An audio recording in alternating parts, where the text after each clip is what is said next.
All right, hello everyone. Welcome to the 1883 Speaker Series. My name is Mike Wozniak, and I serve as the Coordinator of Leadership and Programming in the Student Involvement and Parent Programs Office. In the next 18 minutes and 83 seconds, we'll learn a new lesson on leadership, as well as some advice to guide our personal and professional development. For today's speaker, please join me in welcoming the CEO of Spectra Health, Mara Jiran.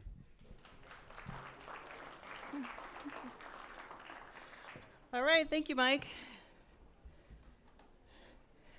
My name is Mara Jiran. I'm the CEO of Spectra Health, and I'm going to spend about the next 18 minutes talking a little bit about my personal journey into leadership, but also have a conversation about what that means to really intentionally get there. So I'm going to start out talking a little bit about resiliency, and then what it's like leading in healthcare at this time and place, the power of community, and then some final takeaways. So bear with me. The first part on resiliency I think is the most important part. So if it gets a little bit long there, I'm not going to keep you here for 40 minutes. I'll keep moving. This is my family. When I pulled this picture up, I realized that I have the same haircut as my brother, so I'm the one on the far left. What I didn't know when we took this photo was that this would be our last family picture. I did know my mom was sick, but she died about 3 months later. The other part that I didn't know is that 9 years later, my father would also die of cancer. World was upside down. I was a senior in high school, was trying to figure out where I was gonna go, what that was gonna look like, and it made me pause. University was a really good step for me to take after that, and I did that, and I was really grateful. I learned about as much academically as I did just in life in general. But what made me think of coming here today and thinking of all of you sitting here today, especially for those of you who are maybe your first year, your second year thinking in school and your world feels upside down, to just give yourself some pause, give yourself some grace. Whether or not your world got turned upside down from X, Y, or Z, or you're working on recovery, you're working on peace, you're working on love, you've had a birth, whatever it may be, to just really lean into that and think about how you're going to build your own personal resiliency, because it will lead you through your whole life. For me, I took a little bit of an unlikely path. Turns out my way is I like to feel as uncomfortable as possible. And I was really good at that. So I went and I worked as a river rafting guide, even though I grew up in the prairie. I was just cocky enough to be kind of good at it. So the instructor was saying, hey, why don't you come and I'm going to teach you how to do this. Luckily, I said no when I returned to school because I knew I needed those skills. I needed that 4-year degree in order to get me to where I needed to go for my next phase. So I did. I returned to school. But when I graduated, I spent the next 10 years putting myself in a new position.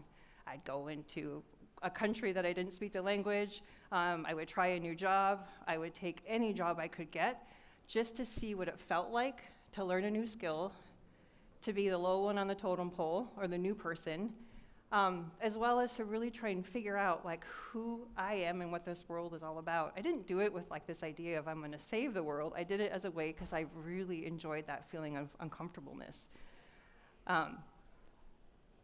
As I fast forward into that, where it led me is into healthcare, which it turns out that whole decade was really helpful because that resiliency factor now, trying to lead in healthcare, is really a really good skill to have. But one of the things that what got me here is I was 30 and on a boat in Colombia, and I was like, I cannot do this at 40. I got to do a career change. And so I started to take a look, and all those things that filled in my life ahead of that informed this idea of, I want to figure out how we can make it easier for us to really to live what we need to live, but in those times when we're vulnerable and we need some support, of what kind of healthcare are we going to build and what does that look like and how do we make sure it's accessible? We sure make it hard. So, brought me to a community health center. I was on my way to Philly or Pittsburgh. I still haven't been to either one of those cities, but there was a job opening here in Grand Forks, and it was supposed to be for 9 months. 13 years later, here I am. I also came into this health center from the background of trying to build it with the community. My resiliency came into play because basically overnight I was plopped into a CEO role. I didn't know much about it, and we sure learned by rapid fire. So I'm going to talk a little bit about that piece, and it's a little unlikely, and pretty fortunate. Maybe not the first 2 years. It was really hard the first couple of years, but I am so fortunate to be here now, to be a leader that's trying to figure out how we build this system for you to take over. A little bit about a community health center, and I can tell that maybe that text is pretty small, but a federally qualified health center, they're all across the country. They are both rural, urban, they're in the South, the North, the US territories, they're all over, and the goal of them is to try and figure out how we make healthcare accessible. They came out of the Johnson administration, and I realized that this one I didn't quite finish. There is a newer version, but they came out of the Johnson administration from an economic development policy. So the war on poverty came from these community health centers. So there's about 14,000 of them across the country. 1 in 10 Americans use a community health center right now. And the goal is that when you come into a community health center, it's going to look different than any other community health center in the world or in the country, but everything should be available to you. So we try and normalize people who may be looking at entering into recovery. We have those services embedded within primary care. We've got optometry, dental. If any of you are trying to get to a dentist, especially if you kind of moved here, it's kind of hard. We have people who travel hundreds of miles to receive oral health care. We'd like to improve that part, but we're happy to be one of those access points. And one of the things that I like about this model is that we really focus on respect when people come in to receive one of the pieces that can be kind of vulnerable in them, or in their world. It is not for the faint-hearted right now. In healthcare rising costs, your reimbursement rates won't change. And this is for any place that is in the healthcare industry. And so there's a lot of stressors on the industry right now. There's also a pretty strained workforce. There was this thing called the pandemic a couple of years ago, and we are just now coming off of that sprint. And what it's exposing this idea of, and especially if any of you are in healthcare right now, you put a lot of time and effort, a lot of money, and a whole lot of kind of ambition to get you there. And I want to make sure that we figure out how we keep you there. And then also policy turbulence. I talked about that community health centers, we have bipartisan support, which is also kind of rare these days.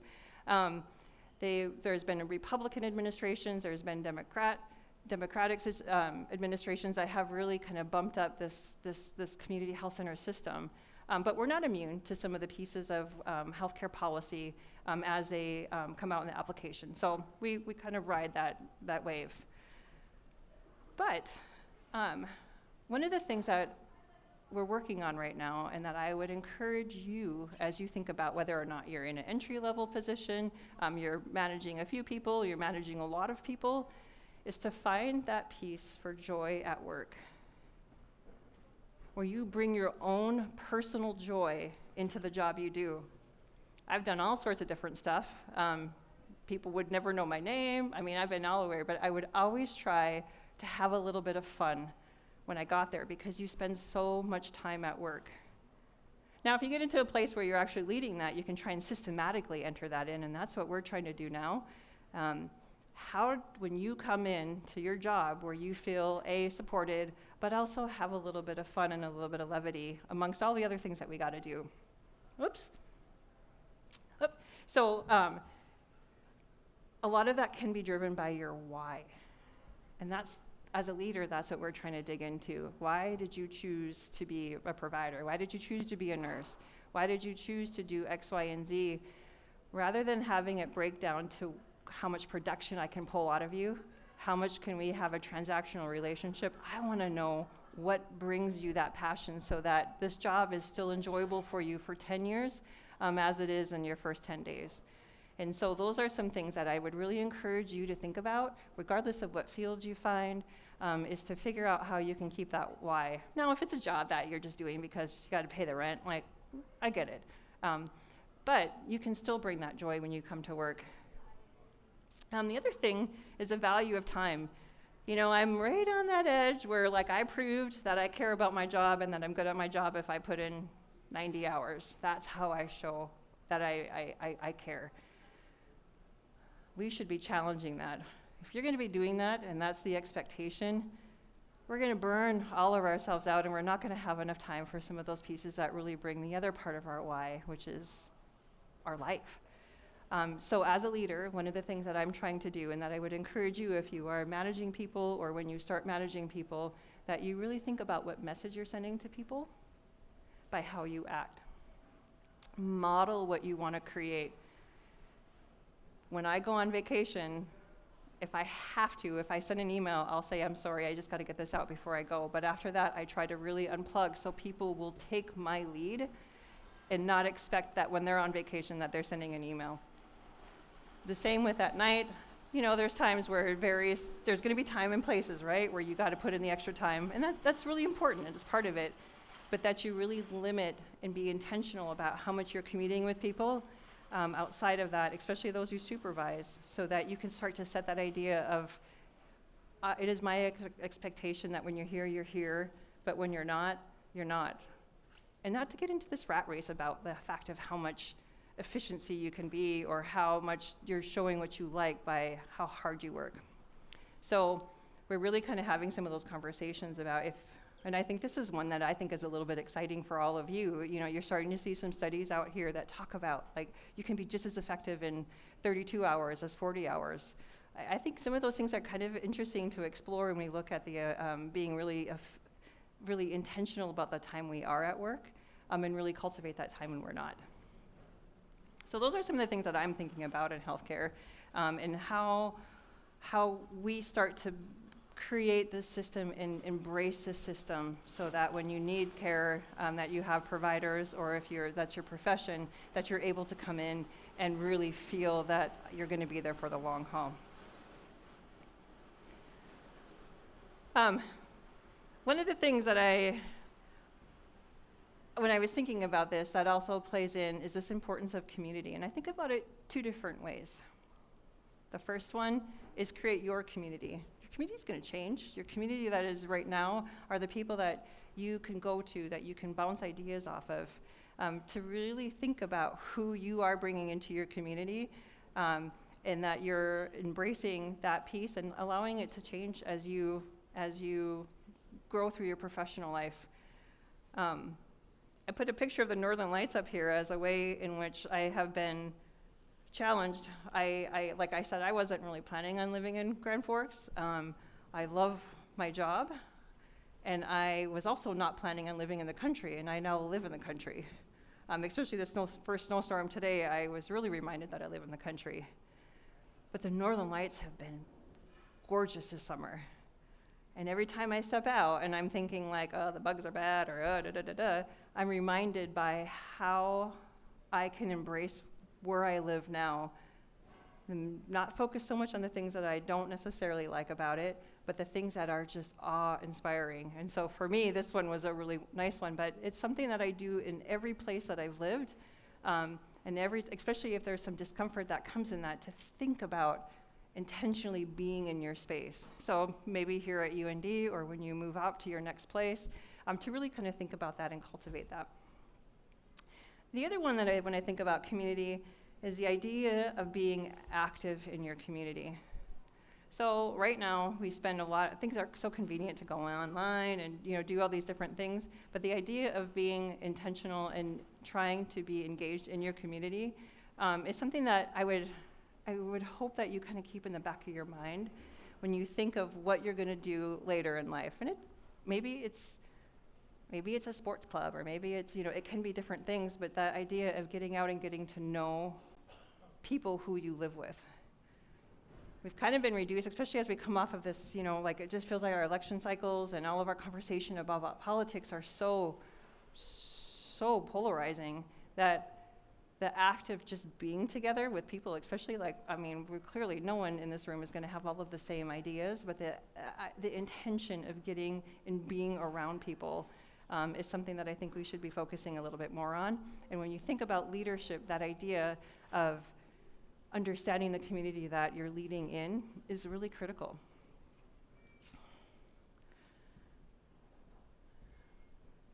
So, some final takeaways here.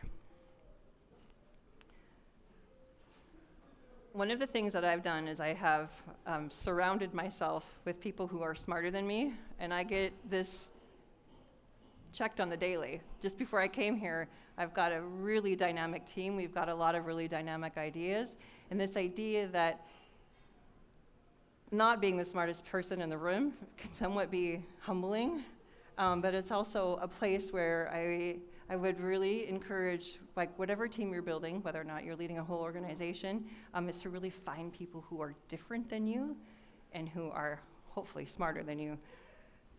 It makes for a piece, I think, where, but it does require a little bit of humility, because you will get challenged, and at the end of the day, when you are the person needing to kind of say, all right, you've got all these really strong personalities, we're going to have to find that direction, you're going to have to rely back on that resiliency piece, because it can be alienating, and maybe you might not make the right decision, and you just got to own it. But it's that piece of being able to challenge is what's going to help you not only grow, but also do better. That also comes back to the embracing humility. This is a piece where, I think we are so geared to getting it right every time.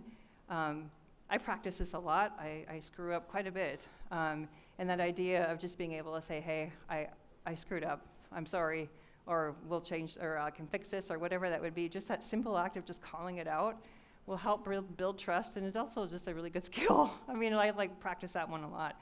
But it's something that I think that to find some comfort in that piece.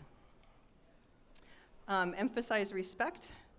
There's going to be times where there's lots of disagreements. The more you start your world out with respect and how you interact with everyone, maybe it's in with who you work with, who you supervise, doesn't matter.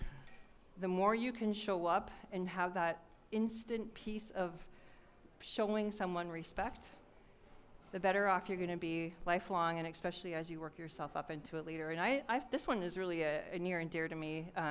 One of the things that we measure on is the experience of somebody coming into the health center. And the community health center is there for everyone. If you have insurance, you can come, and if you don't, that's okay too. So sometimes there's people who have not had a lot of respect given to them in their life. And the patient feedback that we get when somebody says, I felt respected, or for the first time I felt comfortable coming into this space, those are things that we gear ourselves towards, not only in how we interact, but in the experience that you have at the health center. Because healthcare is so personal, and you may be coming at your most vulnerable, and we want to make sure that people don't feel judged on that one. And then when you're working there, that you are being supported, and a lot of that is based off of respect. The other thing that I want to kind of talk about is this idea of being a builder rather than trying to actively tear down. There's a lot of different ways you can approach a situation, especially if your back's against the wall. I would really encourage you to think and reset and figure out, how can I build this person up, this situation up, this whatever it may be, how do I build that up, rather than really try and find a way to poke holes and tear it down. It's a mindset in there, but so much of when I think of some of the young people in my life, and some of the ways in which we just see whether it's online or whatnot, that we're not actively building up as much as I think we can. And then lastly, you can tell I did not use any AI when I did this. It's not an intentional fill in the blank of cultivate your, and then you fill in the blank what it is. I had typed resiliency, and it's not on there. But that's where I want to end, is to cultivate your resiliency. Your story is really different than mine. The way in which you find your resiliency is going to be really different. But it's something that the more you can kind of hone in on the things that are making you feel maybe a little unsettled, whether it's time and place here, or it's something that you're worried about in the future. But the more you can kind of find that resiliency will give you the ability to tap into all these other things as you start to kind of figure out where you're going to go in life, or maybe change in life, for those of you who may be in your career and this is a second career choice. So I really appreciate the opportunity to be here today to talk a little bit about it. I'm a little unlikely. My trajectory towards leadership was one that should be inspiring, because it was fumbling all along the way. But I am so happy to be where I am and to be a voice to say that this is what I think healthcare can look like and what it should look like.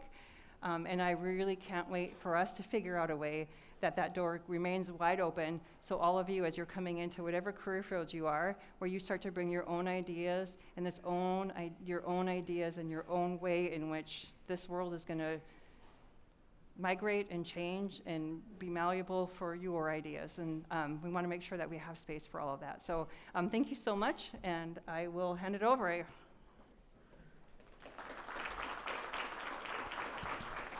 Awesome. Thanks so much, Mara. We appreciate you taking the time today.